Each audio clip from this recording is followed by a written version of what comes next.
Bonjour à tous. Écoutez, j'espère que vous allez bien. Alors aujourd'hui, on se retrouve pour une petite vidéo. Donc c'est la suite de la précédente. Donc intitulée 3 compétences simples pour devenir autonome aujourd'hui. Et donc on y reviendra écoutez, une prochaine fois parce qu'il y a tellement d'éléments à prendre en compte que en une petite vidéo, c'est impossible de tout voir. Alors aujourd'hui, être spécialisé, vous l'aurez compris, ne suffit plus. Donc si vous voulez être solide, vous devez impérativement devenir un couteau suisse. C'est une belle métaphore. Alors le constat rapide, donc le problème aujourd'hui, c'est qu'on dépend de tout. Vous voyez bien, vous avez un problème au niveau de votre plomberie, hop, allô voisin, il faut appeler, voilà, il faut aller sur une plateforme, il faut contacter le plombier d'urgence, ok. Pareil, hein, que ce soit au niveau de l'électricité, j'en passe et les meilleurs, hein, même au niveau voilà, de la tonte de la pelouse. Pour faire garder vos enfants, il faut une crèche, etc., etc. Donc la liste, elle est très très longue. Après, le confort, c'est une bonne chose, on va pas cracher dessus. Le problème, c'est, comme j'avais dit dans la fois dernière, si demain le système venait à collapser, eh ben, il faudra quand même aussi s'adapter. Hein, okay, il faudra passer en mode Rambo. Alors, donc, si demain, effectivement, donc si ça se bloque, donc on ne sait plus quoi faire. Et donc là, si vous voulez, dans un premier temps, c'est pas de devenir Rambo, c'est de dépendre le moins possible du système. Et du coup, ça fait de sacrées économies. Ok, vous l'aurez compris. Alors, la vraie question, donc, c'est comment redevenir autonome concrètement. Après, je vous dis, il y a pléthore de compétences à mettre en œuvre pour y arriver in fine. Hein. Alors, le premier point, donc, savoir résoudre des problèmes simples. Il faut commencer petit.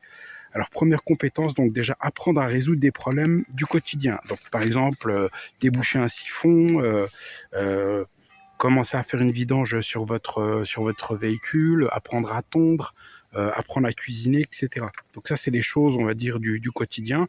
Mais plus vous pratiquez, plus vous pouvez développer une certaine forme d'expertise. Ok ? Mais déjà, pas besoin d'être expert pour commencer. Mais déjà, il faudrait, dans l'absolu, donc des compétences clés, j'ai envie de vous dire. Donc déjà, savoir réparer quelque chose par soi-même, chercher une solution, comprendre comment ça fonctionne, etc. Donc quelqu'un qui sait se débrouiller est déjà au-dessus de la moyenne aujourd'hui, ok. Plutôt que dégainer son téléphone et puis appeler quelqu'un au secours, ok. Donc le point 2, c'est avoir une compétence monétisable. Ça, c'est plutôt pas mal, ok. Donc savoir faire quelque chose que les autres pourraient payer. Par exemple, réparer, jardiner, optimiser, peu importe votre métier, cuisiner, bricoler, etc. Alors quelqu'un qui sait bricoler aujourd'hui, ma bonne dame, franchement, moi, je me crée un profil sur Allo Voisin. Je peux vous garantir que je fais un black de dingue. Vraiment, ok. Donc, peu importe, la liste est longue. Alors, peu importe quoi, mais il faut une compétence qui crée de la valeur. Ok. Donc, l'autonomie, c'est aussi pouvoir générer de l'argent. Ça tombe sous le sens, hein, ok. Troisième point, donc, savoir apprendre vite. Donc, on le répétera jamais assez, hein, donc... apprendre rapidement, c'est une compétence parce que le monde il change très rapidement, vous l'aurez compris.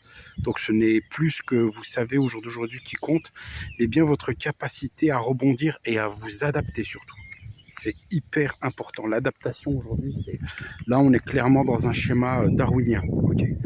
Alors se former seul, tester une idée, corriger, etc. Celui qui apprend vite ne reste jamais bloqué. Ça c'est une certitude. Le couteau suisse, c'est pas parfait partout et tout le temps, mais c'est très utile dans beaucoup de situations. Alors de plus, hein, avec Internet et notamment YouTube et différentes plateformes, vous trouverez énormément de tutos pour vous former et apprendre seul. C'est vraiment l'avantage des nouvelles technologies et aussi de notre époque. Hein. Tant qu'à faire, il faut qu'on en profite aussi. Hein.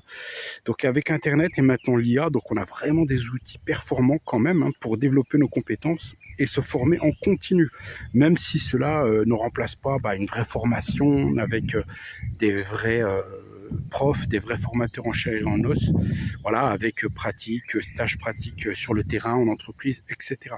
Alors, petite conclusion et conclusion aussi, conclusion finale, l'objectif, donc, ce n'est pas de tout maîtriser, c'est de ne pas dépendre, voilà, du reste. C'est vraiment ça. C'est de diminuer son taux de dépendance au maximum. Donc n'hésitez pas donc à liker, à commenter cette vidéo, partager, vous abonner également si c'est pas déjà fait, et me laisser vos commentaires, éventuellement d'autres idées pour d'autres vidéos, ou m'écrire par email. Donc vous trouverez tout ça en description.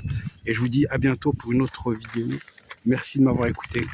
Je vous fais quand même profiter du cadre, qui est quand même exceptionnel, il faut avouer. Voilà. Waouh. La France, c'est quand même un pays de dingue. Je vais me rapprocher un tout petit peu, parce que parfois il y a des oiseaux aussi. Voilà. Là, on est pas mal. Allez, je vous souhaite une bonne journée.